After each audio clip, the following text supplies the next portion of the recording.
A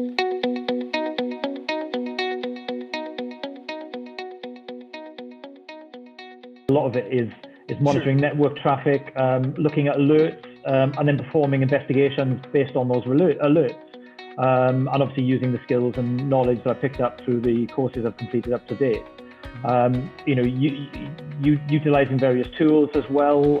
There are lots of sites where you can go into where you can quite easily enter an IP address, and that will tell you its location and who it's registered to, and that helps you identify threats. Looking at quarantined files.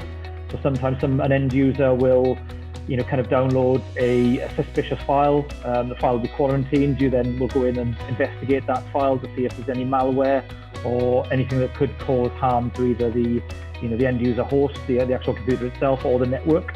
So there's a lot of investigation and analytics to it, which is really interesting stuff.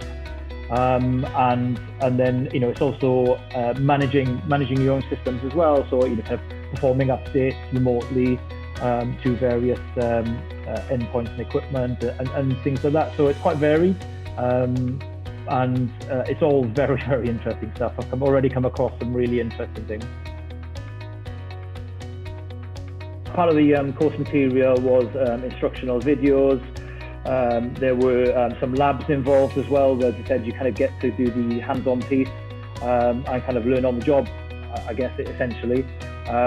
There are kind of practice quizzes and things like that as well to test your knowledge, so you can identify where any gaps may be in your knowledge to allow you to kind of go away and learn those elements before you sit your certification.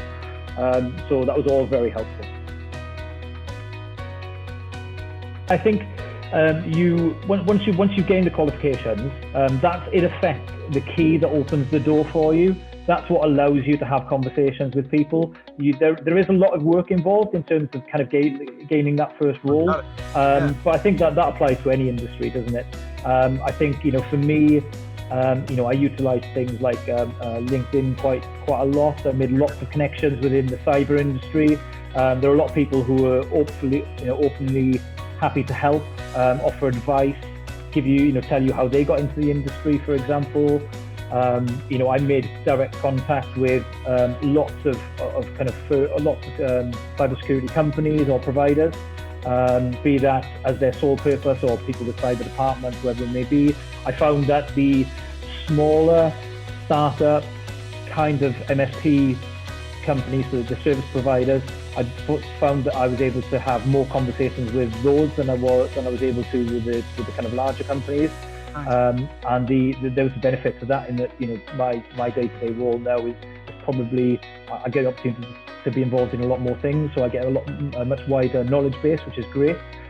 You do have to work hard at it. I think I was under no illusion in regards to that, but the qualifications were what allowed me to open up the door and start having those conversations.